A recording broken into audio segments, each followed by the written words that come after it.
जय हिंद guys, welcome to Exampur and I am Nitin Mishra. आइए इस क्लास को शुरू करते हैं। दोस्तों, जैसा कि आप सभी जानते हैं, आज इस क्लास में हम वोकेबलरी डिस्कस करने वाले हैं और जिस वोकेबलरी को हम आज इस क्लास में डिस्कस करने वाले हैं, आप देख सकते हैं, that is empathy, apathy, antipathy, contagion, then we have some more words. तो एक एक करके हम शुरू करेंगे। इसी में हम कॉन्टिग्यूअस के बारे में डिस्कशन करेंगे। Then we have contingent, contrive, contrite, trite and efficacy. सबसे पहला जो हमारे पास वोकैब है, दैट इज एम्पैथी। एम्पैथी का मतलब क्या होता है, आप सभी जानते हैं। एम्पैथी का मतलब होता है किसी के प्रति किसी प्रकार की भावना रखना, है ना। जैसे अंडरस्टैंडिंग, जैसे कमिश्नरेशन, जैसे रैपर्ट विद, जैसे compassion for, appreciation of something. तो इम्पैथी को अगर आप समझने की कोशिश करें तो इम्पैथी बेसिकली एक नाउन है। इसका मतलब होता है to associate oneself with the situation very closely, है ना। जब कोई व्यक्ति किसी सिचुएशन से बहुत ही करीब से कनेक्ट हो जाता है तो उसको हम क्या कहते हैं, इम्पैथी कहते हैं। ओके। यहाँ पे एक कहानी कही जा रही है। क्या कह रही है ये कहानी? ये कहानी कह रही है कि I know that what is like to be poor, so here you go. यानी उसके हाथ में जो कुछ भी खाने का था उसने उसे दे दिया, है ना। उसने उसे दे दिया और आप कह सकते हैं इस तरीके से इसने इसके दर्द को समझने की कोशिश की। तो Ajay gave the lady some food being quite empathetic with her situation. मतलब उस ओल्ड लेडी के सिचुएशन को समझते हुए उसने क्या किया, फूड दे दिया, है ना।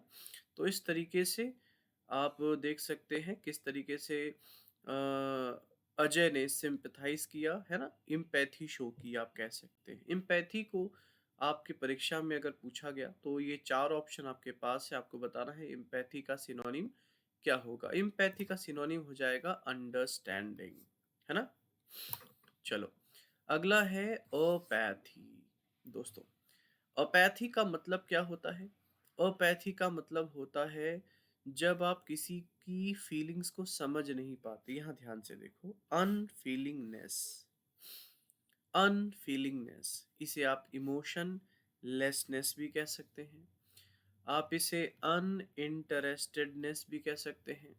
आप इसे इम्पैसिविटी कह सकते हैं, पैसिवनेस कह सकते हैं, इम्पैसिबिलिटी कह सकते हैं। अपैथी मतलब जिसमें फीलिंग ना हो।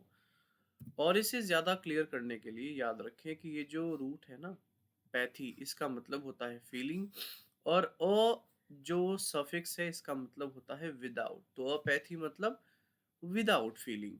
तो इस तरह भी आप इसे समझ सकते हैं। इसके एंटोनिम क्या हो जाएंगे? एंग्जाइटी, इंथुजियाज्म और ज़ील। अब परीक्षा में इसको पूछा गया है तो उसको डिस्कस करना बनता है। अपैथी जिसका पार्ट्स ऑफ स्पीच नाउन है, जिसका मतलब है without feeling, I mean showing indifference to an issue, जिससे आपको फर्क नहीं पड़ता।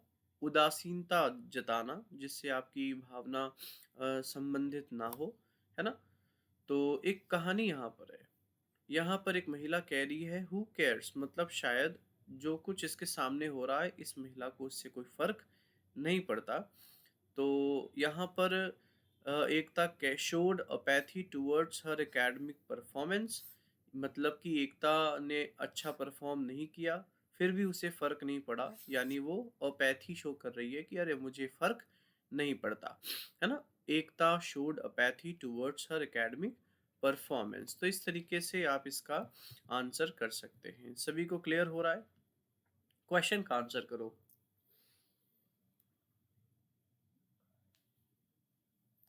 चलो,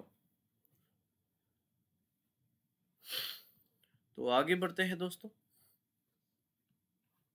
यहाँ पर हमने जो क्वेश्चन देखे वो है अपैथी। अपैथी के लिए चार ऑप्शन गिवन है।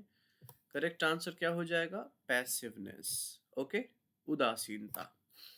अगला है antipathy. What does antipathy means? Antipathy का क्या मतलब है? एंटीपैथी का मतलब होता है एंटीपैथी का मतलब होता है किसी के साथ दुश्मनी जैसी भावना रखना आप कह सकते हैं, है ना? रिपल्शन जिसे आप कहते हैं, एनिमस एनिमी वाली फीलिंग, अभोरेंस किसी से घृणा या नफरत करना, रिपुग्नेंस करना, ऑडियम करना एंड कॉन्ट्राइरिटी जिसे आप कहते हैं। अब गाइस इसके साथ ही हमारे पास कुछ एंटोनिम भी गिवन है, जैसे रैपर्ड, जैसे पार्शियलिटी, जैसे फेलो फीलिंग, किसी के साथ दोस्ताना व्यवहार रखना, उसे पसंद करना, उसके लिए पार्शियल होना, रैपर्ड होना एंटोनिम हो जाएगा। Okay, antipathy is a noun, antipathy is a noun and antipathy आप देख सकते हैं यहाँ पर एक एग्जाम्पल के थ्रू समझाई गई है। To be strongly against someone और अगेंस्ट सम आइडिया को हम एंटीपैथी कहते हैं। ओके, तो यहाँ पर आप देख सकते हैं Ben openly displayed antipathy towards Allen's policies. तो इन दोनों के बीच में एक दूसरे के प्रति क्या थी, हेट, एक दूसरे को हेट करते थे, स्ट्रांगली अपोज करते थे, है ना? यहाँ पर ये कह भी रहे हैं कि हिज पॉलिसीज आर पैथेटिक। तो एंटीपैथी तो आप समझ ही गए होंगे, एंटीपैथी मीन्स अभोरेंस, करेक्ट आंसर हो जाएगा घृणा करना, नफरत करना, स्ट्रांगली किसी को डिसअप्रूव करना। अगला है कॉन्टेजियन। कॉन्टेजियन का मतलब क्या होता है? कॉन्टेजियन का मतलब होता है जो चीज़ स्प्रेड हो, मतलब फैले। जो चीज़ फैलेगी वो कम्युनिकेशन होगा उसमें, वो कम्युनिकेबल होगी, ट्रांसमिटल होगी, डिस्पर्सल होगी, डिसमिनेशन होगी, है ना, ट्रांसफरेंस होगा उसमें, वो डिफ्यूज होगी, वो प्रोलीफेरेट होगी, है ना, वो पैसेज में मीन्स एक प्लेस से दूसरे प्लेस तक जाएगी। कंटेमिनेशन होगा उसमें, मतलब उसमें पॉल्यूशन होगा, उसमें इन्फेक्शन होगा, उसमें करप्शन होगा, उसमें टेंट होगा। अब इसकी कहानी क्या है, इसकी स्टोरी क्या बन सकती है? तो इसकी स्टोरी बन सकती है, कॉन्टेजियन एक प्रकार से नाउन है, anything that spreads widely is contagion, है ना? तो rumours about the possible closure of company had a contagion effect. Company बंद हो जाएगी, इसका एक कॉन्टेजियन इफेक्ट, मतलब कि एक बहुत ही ऐसा प्रभाव पड़ा जो कि बहुत सारे लोगों को अफेक्ट किया, है ना? इस तरीके से इसकी मीनिंग आप निकाल सकते हैं। तो कॉन्टेजियन का मीनिंग यहाँ पे क्या हो जाएगा? स्प्रेड, है ना, फैलना। कॉन्टेजियन का मतलब हो जाएगा स्प्रेड। कॉन्टेजियस, अभी हमने कॉन्टेजियन देखा था, अब है contagious. What is contagious? Contagious मतलब इन कॉन्टैक्ट, कॉन्टेजियस मतलब एडजॉइनिंग, कॉन्टेजियस मतलब बिसाइड, कॉन्टेजियन मतलब एडजेसेंट, है ना, जस्ट, पोजिशनल, नेक्स्ट कह सकते हैं, है ना? इस तरीके से आप इनको समझ सकते हैं। ओके, चलो, सभी को क्लियर हुआ? हाँ जी, आगे बढ़ते हैं। तो ओके,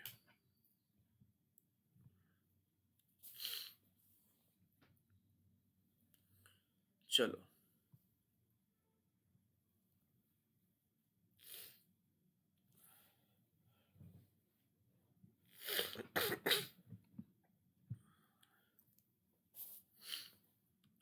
ओके, सभी को समझ आया गाइस?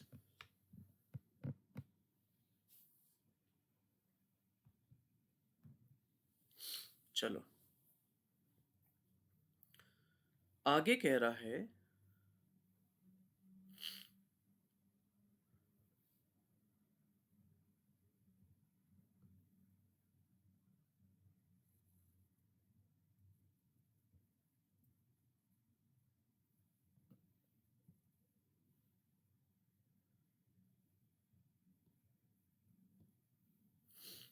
ओके,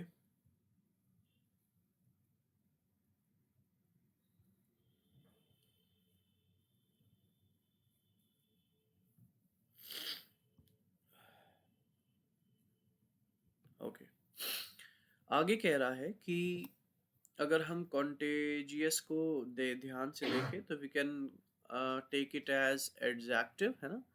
हम इसको एडजेक्टिव समझ सकते हैं, इसका मतलब होता है एडजॉइनिंग, है ना, एडजॉइनिंग। जैसे जो फ्रांस है, जो स्विट्ज़रलैंड है, ये एडजॉइनिंग है ना। फ्रांस और स्विट्ज़रलैंड क्या है, एडजॉइनिंग है। फ्रांस एंड स्विट्ज़रलैंड क्या है, एडजॉइनिंग है। ओके, तो आप इन्हें इस तरीके से समझ सकते हैं।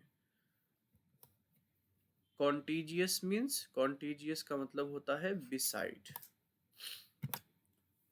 तो कॉन्टीजेंट का मतलब क्या होता है, कॉन्टीजेंट का मतलब होता है किसी के साथ कनेक्ट होना, है ना, जुड़ा होना, बैच में होना, बंच में होना, सेक्शन में होना, बॉडी में होना, उसके सेट में होना, डेपुटेशन में होना। इसी तरीके से आप कह सकते हैं जैसे चांस, है ना, तो random, casual, uncertain, accidental, haphazard and chaos, है ना, dependent on, subject to, control by and conditional on, ये सभी क्या हो जाएंगे, इसके मीनिंग हो जाएंगे। कॉन्टीजेंट का जो मीनिंग है वो दो हो सकता है, नाउन के सेंस में और एडजेक्टिव के सेंस में। नाउन के सेंस में it will be a group of people representing an organization और अ कंट्री, है ना। और एडजेक्टिव के सेंस में इसका मीनिंग निकलेगा डिपेंडिंग अपॉन। तो दोनों के एग्जाम्पल अलग अलग है। The German contingent won the most number of gold medals. Jack plan to pursue a degree in an Ivy League school is contingent on his grades, मतलब ये उसके ग्रेड्स पर डिपेंड करता है, एडजेक्टिव के सेंस में, है ना। सभी को समझ आया। तो कॉन्टीजेंट का क्या हो जाएगा मीनिंग, ऑब्वियसली इसका मतलब हो जाएगा बैच, ग्रुप, सेट, है ना। तो answer will be option two. अगला है contrive. Contrive means to manage, means manoeuvre, means arrange, means succeed, means plot करना, डिवाइस करना, फ्रेम करना, मैन्युफैक्चर करना, कंस्ट्रक्ट करना, इन्वेंट करना, इम्प्रोवाइज करना, कॉन्कॉक्ट करना। Contrive basically parts of speech के हिसाब से क्या हो जाएगी, वर्ब हो जाएगी, है ना। चलो, तो टू डिवाइस समथिंग स्किलफुली, इसके लिए मीनिंग हो जाएगा। तो यहाँ पर आप देख सकते हैं ये जो अंदर कैदी है ये स्केप प्लान ढूंढ रहा है, ये अपना स्केप प्लान ढूंढ रहा है। तो इसे आप क्या कह देंगे, इसे आप कह देंगे कि ये कहीं ना कहीं अपना कॉन्ट्राइव होने की प्लानिंग कर रहा है, बचने की कोशिश कर रहा है। ओके, चलो आगे बढ़ते हैं। और हमारा जो अगला स्टोरी है वो कह रहा है कि with his engineering skill the prisoner contrived a plan to escape, है ना। कॉन्ट्राइव मीन्स बेसिकली सक्सीड, वो बचने की कोशिश में लगा था और सफल हो गया क्योंकि उसके पास इंजीनियरिंग स्किल थी। कॉन्ट्राइट की बात कर लें कॉन्ट्राइव के बाद, तो कॉन्ट्राइट मीन्स होता है रिग्रेटफुल, रिमोर्सफुल, रिपेंटेंट, है ना, सोरोफुल, कास्टेनेड, हम्बल, पेनिटेंट, ये इसके मीनिंग हो जाते हैं। कॉन्ट्राइट एक एडजेक्टिव है पार्ट्स ऑफ स्पीच के हिसाब से, इसका मतलब होता है ट्रू रिमोर्स, है ना, true remorse, a feeling of true remorse. अब जैसे ये व्यक्ति जब कटघरे में खड़ा किया गया तो इसको याद आया और इसने कहा why did I do that, मैंने आखिर ऐसा क्यों किया, इसे दुख हो रहा है। Farid feels contrite for having betrayed his best friend, अब उसे दुख हो रहा है कि मैंने ऐसा क्यों किया, ही इज फीलिंग रिमोर्स, है ना। तो रिग्रेट हो रहा है, इसको पश्चाताप हो रहा है, इसकी मीनिंग हो जाएगी। ओके, अगला है ट्राइट। ट्राइट मीन्स बेटा, ट्राइट मीन्स होता है फेमिलियर, ट्राइट मीन्स होता है बहुत ही ज़्यादा जिसको आपने यूज़ किया है, जिसे आप ओवर यूज़ कह सकते हैं, ओवर यूज़, है ना, जिसे आप थ्रेडबेयर भी कह सकते हैं, अनइंस्पायर्ड कह सकते हैं, क्लिज्ड कह सकते हैं, हैकनेड कह सकते हैं, ब्रोमिडिक कह सकते हैं, रन ऑफ द मिल कह सकते हैं। इसी का एंटोनिम हो जाएगा unfamiliar, uncommon and out of the order. अब जैसे trite means an overused phrase और story specially known as trite, जिसको आपने इतना ज़्यादा इस्तेमाल कर लिया हो कि अब वो ओवर यूज होने के कारण मीन्स बहुत ही वैसी लग रही हो, जैसे कि इसका इंटरेस्टिंग पार्ट या फील ख़त्म हो गया। तो इंटरेस्टिंग टाइम ले अहेड, आप जानते थे पहले न्यूज़पेपर या जो न्यूज़ टेलीकास्ट होती थी वो कितनी पुराने तरीके से, ट्रेडिशनल तरीके से टेलीकास्ट होती थी। तो आज जो है आप उसे क्या कहेंगे, उसे आप बोरिंग कहेंगे, क्योंकि उसमें चीज़ें बस रिपीट की जाती थी। इवन आज भी न्यूज़ रिपीट की जाती। People were tired of hearing the newscasters trite, वो एक ही टोन में मोनोटोनस होकर के न्यूज़ पढ़ते थे। तो ट्राइट का करेक्ट आंसर क्या हो जाएगा, थ्रेडबेयर। अगला है इफिकेसी। इफिकेसी का means fruitfulness, productiveness, efficaciousness, strength, virtue, vigour, use, usefulness and potency, है ना। तो इस तरीके से आप इसका इस्तेमाल कर सकते हैं। और इसकी स्टोरी क्या है, इसकी स्टोरी देखते हैं। इफिकेसी यहाँ पर कहने की कोशिश कर रहा है power to produce the desired result efficiently. जो भी आपका रिजल्ट है आप उसे अगर इफिशिएंटली प्रोड्यूस कर पा रहे हैं तो ये इफिकेसी है। ग्लैड इट पे ऑफ, मतलब उसने पेड़ से बहुत सारी चीज़ें निकाली, जैसे आपने देखे यहाँ पे बीज निकाले, है ना। उसने बहुत सारी चीज़ें एक ही चीज़ से उत्पन्न की, जैसे due to the efficacy of Charlie's new process he could sell his produce for a large profit. उसने बहुत पैसे कमाए, उसने फल बेचा, उसने लैंड भी यूज़ कर ली, उसने इसके लकड़ी को भी यूज़ कर लिया। तो हर तरीके से उसने लार्ज प्रॉफिट कमाया। इफिकेसी मीन्स प्रोडक्टिवनेस, है ना, प्रोडक्टिवनेस। चलो, तो दोस्तों मुझे उम्मीद है कि आपको ये सभी वर्ड समझ आ गए होंगे, है ना। अगर कोई भी डाउट है तो आप मुझे ज़रूर पूछ लेना। एंड इस तरीके से दोस्तों आप सभी प्रिपेयर करते रहें, और मेरी आशा है कि आप सभी बहुत अच्छे से एग्ज़ाम में परफॉर्म कर पाएंगे। तो इस क्लास को यहीं पे पॉज करते हैं, अगली क्लास में फिर मिलते हैं। Have a great and fantastic academic journey, do well in the examination, work harder, work smartly. This is Exampur defence and I am Nitin Mishra and I will see you all in the next class. Thank you so much, guys. Jai Hind. Take care. Bye bye.